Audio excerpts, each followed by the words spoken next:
Hello everyone.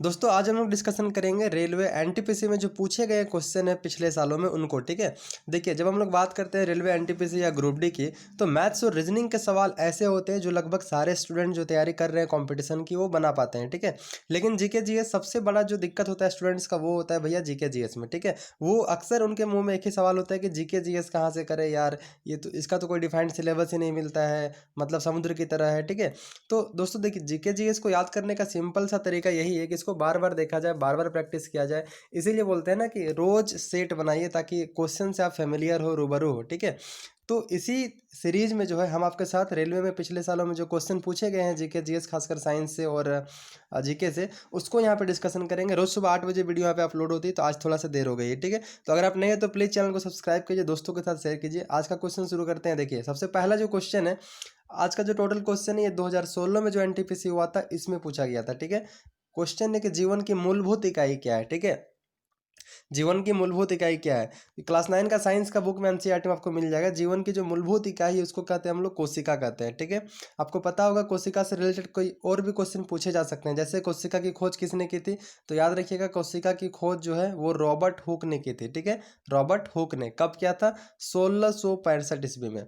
तो देखिए 3 question बन गए। जीवन की मूलभूत इकाई क्या है ये पूछा जाएगा तो कोशिका, कोशिका की खोज रॉबर्ट हुक ने 1665 ईस्वी में की थी। ठीक है, चलिए अगर बात करते हैं कोशिका से रिलेटेड और भी, जैसे कि कुछ और भी क्वेश्चन आपसे हो सके एग्जाम में पूछ देगा, तो कोशिका के अध्ययन को क्या कहते हैं, तो कोशिका के अध्ययन को कहते हैं हम लोग साइटोलॉजी। ठीक है, ये कीटोलॉजी जो बोलिएगा, ये कोशिका के अध्ययन को बोलते हैं। ठीक है, इसके अलावा दूसरा क्वेश्चन भी इससे बन सकता है, जैसे कि कोशिका कितने प्रकार की होती है, तो कोशिका जो है 2 प्रकार की होती है। याद रखिएगा कौन कौन सा, एक को बोलते हैं प्रोकैरियोटिक कोशिका और दूसरे को बोलते हैं यूकैरियोटिक कोशिका। ठीक है, इस संसार में जितने भी जीव आप देख पाते हैं ना, जितने भी कोई भी जीव आप जो देख पा रहे हैं, उन सब की उत्पत्ति, उन सब का जो मूल आधार है, मूलभूत इकाई है, वो क्या है, कोशिका है। ठीक है, सबसे बड़ी कोशिका कभी कभी पूछा जाता है एग्जाम में कि भैया सबसे बड़ी कोशिका किसकी होती है, तो सबसे बड़ी जो कोशिका होती है ना वो शुतुरमुर्ग के अंडे की होती है। ठीक है, शुतुरमुर्ग के अंडे की जो सबसे बड़ा अंडा होता है। ठीक है, आज का दूसरा क्वेश्चन है जीके का, ब्रह्म समाज के संस्थापक कौन थे। ये मॉडर्न इंडिया का क्वेश्चन है। कल जो एनटीपीसी का एग्जाम हुआ था, मतलब 7 जनवरी को, इसमें जो स्टूडेंट्स एग्जाम देकर के आए हैं वो उनका कहना था कि आज का जो वेटेज था ना वो गांधी युग से काफ़ी ज़्यादा पूछा था, मतलब मॉडर्न इंडिया से, वो भी भारत आज़ाद से पहले, मतलब प्री इंडिपेंडेंस का क्वेश्चन बहुत ज़्यादा था। ठीक है, तो हिस्ट्री रियली काफ़ी इंपॉर्टेंट हो जाता है। ब्रह्म समाज के संस्थापक कौन है, राजा राम मोहन राय, महात्मा गांधी, दयानंद सरस्वती, लोकमान्य तिलक। ये चारों के चारों नाम मॉडर्न इंडिया से लिए गए हैं, और ऑप्शन से आपको ऐसा कन्फ्यूजन लगेगा कि भैया किसको मारे, क्योंकि राजा राम मोहन राय भी समाज सुधारक रहे हैं, दयानंद सरस्वती भी रहे हैं, गांधी जी का तो वैसे ही नाम है। तो इसका देखिए सही आंसर होगा वो होगा आपका ब्रह्म समाज की स्थापना, और ब्रह्म समाज की स्थापना राजा राम मोहन राय ने किया था। ठीक है, तो इससे जुड़े कुछ और भी क्वेश्चन पूछा जा सकता है, जैसे आपसे पूछ दे कि ब्रह्म समाज की स्थापना कब की गई थी, तो आपका आंसर होगा 1828 ईस्वी में ब्रह्म समाज की स्थापना राजा राम मोहन राय ने की थी। ठीक है, और राजा राम मोहन राय ने और एक चीज़ का स्थापना किया था 1815 में। 1815 में इन्होंने आत्मीय सभा बनाया था। ठीक है, क्या बनाया था, आत्मीय सभा। ब्रह्म समाज राजा राम मोहन राय, आत्मीय सभा राजा राम मोहन राय, लेकिन डेट 1828 और 1815 रहेगा। ठीक है, अगला क्वेश्चन, सुभाष चंद्र बोस के पिता कौन है। ये क्वेश्चन पूछा गया था 2016 एनटीपीसी में, तो देखते हैं सुभाष चंद्र बोस के पिता कौन है। उनका नाम था जानकी नाथ बोस। यहाँ पर शायद ही कोई ऐसा स्टूडेंट होगा जो सुभाष चंद्र बोस के नाम को जानता ना होगा। ठीक है, सुभाष चंद्र बोस एक महान क्रांतिकारी रहे भारतीय स्वतंत्रता आंदोलन के, और इनके पिता का नाम था जानकी नाथ बोस। हो सकता है आपसे माता का नाम पूछ देते, याद रखिएगा इनकी माता का नाम था प्रभावती दत्त। ठीक है, प्रभावती दत्त जो है सुभाष चंद्र बोस की माता का नाम था।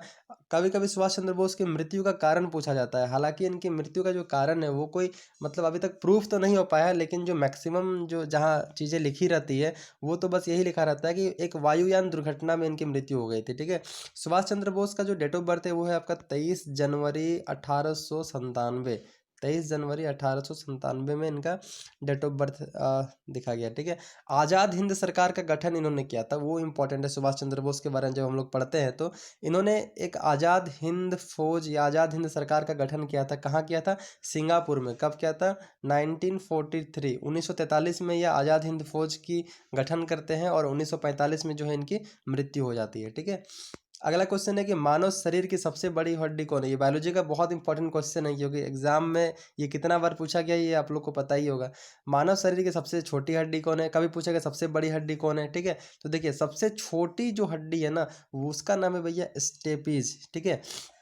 मानव शरीर की सबसे छोटी हड्डी का नाम है स्टेपीज, और ये कान में पाया जाता है। कान की सबसे छोटी, मतलब पूरे बॉडी की सबसे छोटी हड्डी है जो कान के पास पाई जाती है, ठीक है। आप सबसे बड़ी हड्डी अगर आपसे क्वेश्चन में पूछ दे तो सबसे बड़ी हड्डी जो है वो जांघ की हड्डी होती है, जिसका नाम है फीमर। क्या नाम है? फीमर, याद रखिएगा नाम, क्योंकि यह नाम से पूछता है। फीमर है जो जांघ की हड्डी होती है सबसे बड़ी। हड्डियों के अध्ययन को क्या कहते हैं? तो हड्डियों के अध्ययन को कहते हैं हम लोग ऑस्ट्रियोलॉजी। आप स्क्रीन पे देखिए, मैं लिखने का प्रयास कर रहा हूँ, सॉरी क्या हो गया, ऑस्ट्रियोलॉजी,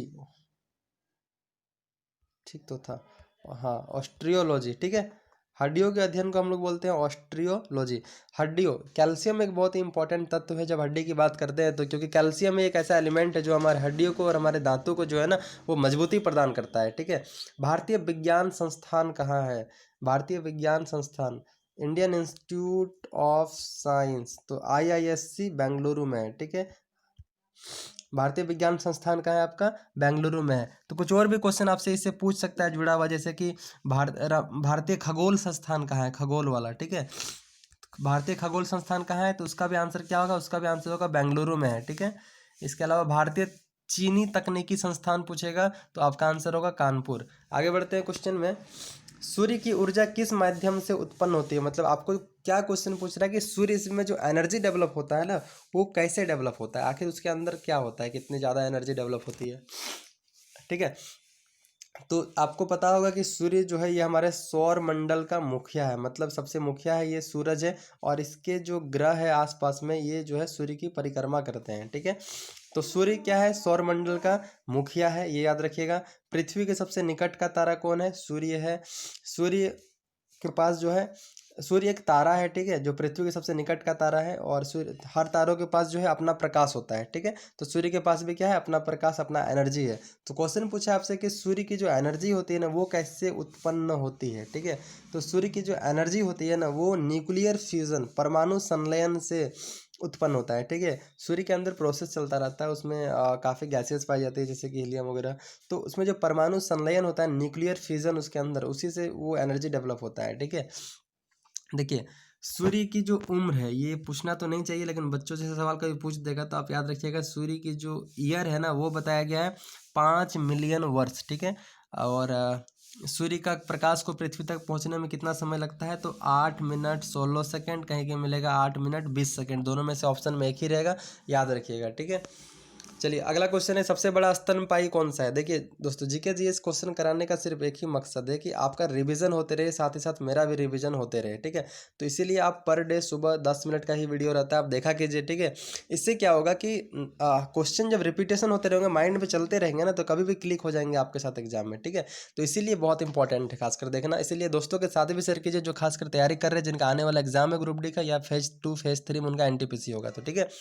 सबसे बड़ा स्तनपायी कौन है? स्तनपायी को बोलते हैं मैमल। सबसे बड़ा वो कौन सा मतलब स्तनपायी जानवर या कुछ भी हो, ठीक है। तो देखिए इसका आंसर होगा आपका ब्लू व्हेल, ठीक है। ब्लू व्हेल जो है ये सबसे बड़ा स्तनपायी है। और अगर हम लोग बात करेंगे कि ब्लू व्हेल जो है सबसे बड़ा समुद्री जीव में भी से आएगा, ठीक है। पारिस्थितिकी तंत्र मतलब इकोसिस्टम का संकल्पना किसने परिभाषित किया था? मतलब इकोसिस्टम जो वर्ड है ये किसने दिया था, आप कह सकते हैं, ठीक है। तो सबसे पहले आप ये जानिए कि इकोसिस्टम क्या होता है। हम लोग जहाँ रहते हैं पृथ्वी में, यहाँ पर हम रहते हैं, आप रहते हैं, ऐसे बहुत सारे लोग रहते हैं, हमारे साथ जानवर रहते हैं, गाय बैल भेड़ बकरी, पानी गाड़ी वृक्ष पेड़ पौधे सब कुछ है। तो जहाँ पर सब कुछ है ना, जो सबको एक दूसरे से जुड़े हुए हैं, ठीक है। सपोज जैसे कि ये आप है, ठीक है, ये आप है, और यहाँ जो है बहुत सारे पेड़ है, यहाँ जानवर है, तो सब कुछ एक दूसरे से कैसे जुड़े हुए हैं? देखिए हम पेड़ों से जुड़े हुए हैं, पेड़ भी हमसे जुड़े हुए हैं, हम जानवरों से जुड़े हुए हैं, जानवर भी हमसे जुड़े हुए हैं। तो सबको एक दूसरे से क्या होता है, रिलेटेड होता है, दैट इज कॉल्ड इकोसिस्टम। और एक बैलेंस इकोसिस्टम का होना काफ़ी जरूरी है। आपने सुना होगा कि आ, जैसे बहुत लोग स्नेक को कंजर्वेशन करते हैं, सांपों को नहीं मारना चाहिए, किसी भी जीव को नहीं मारना चाहिए, ठीक है। जैसे कि फसलों में कीटनाशक का यूज नहीं करना चाहिए, उससे पानी में जाता है केमिकल्स, उससे जो वाटर एनिमल्स है वो डेड हो रहे हैं। समुद्रों में बहुत ज़्यादा मात्रा में प्लास्टिक इकट्ठा हो रहा है, उससे समुद्री जीव मर रहे हैं। इससे क्या होता है, इकोसिस्टम इम्बैलेंस हो जा रहा है, ठीक है। आप ही सोचिए कि आपके पड़ोस में अगर कोई गाय मर जाती है, उसको आप क्या करते हैं, अगल बगल में कहीं फेंक देते हैं, ठीक है। तो अगर बैक्टीरिया या वायरस या बहुत सारे जो चील गिद्ध जो पक्षी है वो अगर इसको ना खाए तो क्या होगा, ये सड़ के ये खत्म होगा ही नहीं ना। इसलिए इकोसिस्टम को बैलेंस रखने के लिए हर एक जीव जंतु का यहाँ पे रहना जरूरी है, ठीक है। क्वेश्चन में आते हैं। क्वेश्चन में पूछा था कि इकोसिस्टम की संकल्पना किससे परिभाषित की थी, तो आपका आंसर होगा आर्थर टांसले। इनका पूरा नाम था A G टांसले, हम लोग पढ़ते हैं, ठीक है। A G टांसले ने इकोसिस्टम का वर्ड दिया था, आप इसको याद रखिएगा, ठीक है। अगर हम लोग आगे बढ़ेंगे तो अगला जो क्वेश्चन है वो ये है कि दुनिया में बोली जाने वाली दूसरी सबसे बड़ी भाषा कौन है। देखिए क्वेश्चन किस प्रकार से पूछा है। सो जनरली लोग क्या याद करते हैं कि दुनिया में भैया सबसे ज़्यादा बोले वाला लैंग्वेज कौन है। तो चलिए सबको हम लोग पढ़ते हैं। अगर आपसे ये क्वेश्चन पूछेगा एग्जाम में कि दुनिया में वर्ल्ड में सबसे ज़्यादा कौन सा लैंग्वेज बोला जाता है, तो आपका आंसर होगा चाइनीज़, ठीक है। चीनी भाषा का सबसे ज़्यादा वर्ड यूज किया जाता है पूरे वर्ल्ड में। दुनिया में बोली जाने वाली दूसरी सबसे बड़ी भाषा कौन है, तो वह होगा स्पेनिश, ठीक है। ये 1 हो गया चाइनीज, 2 हो गया स्पेनिश। तीसरे नंबर पर आता है आपका इंग्लिश, ठीक है। दुनिया में बोली जाने वाली सबसे ज़्यादा भाषा चाइनीज है, फिर स्पेनिश है, फिर इंग्लिश है। चौथे नंबर में आता है हम लोग का हिंदी, और पाँचवें नंबर में आता है अरबिक, ठीक है। तो याद रखिएगा, अब आपसे दिक्कत कन्फ्यूजन नहीं होना चाहिए। दादा साहेब फाल्के पुरस्कार से सम्मानित होने वाले पहले भारतीय कौन थे। देखिए तो पहले आप ये जानिए कि दादा साहेब फाल्के पुरस्कार क्या होता है और ये क्यों दिया जाता है, ठीक है। देखिए दादा साहेब फाल्के पुरस्कार जो है ना, वो फिल्म इंडस्ट्री के क्षेत्र में बेहतर काम करने के लिए अभिनेताओं या फिर जो भी होते हैं उनको दिया जाता है, ठीक है। तो यहाँ जो क्वेश्चन है कि दादा साहेब फाल्के पुरस्कार से सम्मानित होने वाले सबसे पहले भारतीय कौन थे, तो सबसे पहले जो भारतीय थे वो थे आपके देविका रानी, ठीक है। देविका रानी को सबसे पहले दिया गया था दादा साहेब फाल्के पुरस्कार, ठीक है। और ये कब दिया गया था इनको, तो 1969 में। 1969 से कुछ और भी चीज़ें याद होती है ना, क्या याद होती है, मैंने आपको बताया था 1869 को 2 अक्टूबर में क्या हुआ था, गांधी जी का जन्म हुआ था। इससे ठीक 100 साल के बाद 1969 में देविका रानी को दादा साहेब फाल्के पुरस्कार मिलता है। साथ ही 15 अगस्त 1969 को क्या होता है, इसरो का स्थापना होता है। बताया था आपको मैंने, ISRO Indian Space Research Organisation, ठीक है, भारतीय अंतरिक्ष अनुसंधान संस्थान। इसरो का हेडक्वार्टर कहाँ है, बेंगलुरु। ऐसे सभी चीज़ों का आप याद रखिएगा, ठीक है, ठीक है। चलिए आगे बढ़ते हैं, आगे और क्वेश्चन है, बहुत सारे क्वेश्चन है। पौधे का कौन सा हिस्सा पानी और खनिज के परिवहन में सक्षम होता है। आपने कभी सोचा है कि आखिर एक इतना बड़ा पेड़ है, तो ये जो जड़ होती है ना, यहाँ से पेड़ों में जो पानी या जो भी खनिज होगा उसको लेकर के कौन जाएगा, तो उसके लिए एक 2 उत्तक होते हैं, ठीक है। जैसे एक का जिसमें इसका आंसर होगा आपका जाइलम, ठीक है। जाइलम जो उत्तक है, जाइलम जो हिस्सा है, ठीक है, ये पेड़ों में क्या करता है ना, खनिज पानी को पहुंचाता है, पेड़ों के हर एक हिस्से तक पहुंचाता है ये जमीन से लेकर के, ठीक है। तो जाइलम याद रखिएगा, जाइलम। रियाल किस देश की मुद्रा है, ठीक है, रियाल। रियाल जो है ये ब्राज़ील की मुद्रा है। सबसे पहले आप ये जानिए कि ब्राज़ील एक देश है। इस क्वेश्चन का बताने का मतलब है कि दोस्तों कितने भी इंपॉर्टेंट कंट्रीज है उनके कैपिटल और करेंसी आप याद करके जाइएगा एग्जाम में, क्योंकि कभी कभी पूछता ही है। जब इंडोनेशिया का पूछ देगा, नेपाल, चीन, कहीं का भी पूछ देगा तो इस देश की राजधानी कहाँ है या फिर इसकी मुद्रा क्या है, ठीक है। तो ब्राज़ील, ब्राज़ील का जो कैपिटल है मतलब राजधानी है वो है ब्राज़ीलिया, ठीक है। तो ये तो ऐसे ही याद रह जाएगा, Brazil Brasilia, Brazil Brasilia, Brazil Brasilia. Brazil का रियाल है, ब्राज़ील का राजधानी ब्राज़ीलिया और इसका मुद्रा क्या है, रियाल है, ठीक है। अगला क्वेश्चन हम लोग के पास, विकास का सिद्धांत किसके द्वारा प्रस्तावित किया गया था, विकास का सिद्धांत, ठीक है। देखिए तो आपने पढ़ा होगा, ये भी क्लास 10 में था, ठीक है, कि चार्ल्स डार्विन जो है उन्होंने विकास का सिद्धांत दिया था, ठीक है, चार्ल्स डार्विन ने। तो कुछ और भी बात कर लेते, जैसे अल्बर्ट आइंस्टीन ने भी कुछ दिया होगा जिंदगी में, हाँ बिल्कुल दिया था। Theory of relativity, theory of relativity किसने दिया था दोस्तों, तो थ्योरी ऑफ रिलेटिविटी दिया था आइंस्टीन ने, ठीक है।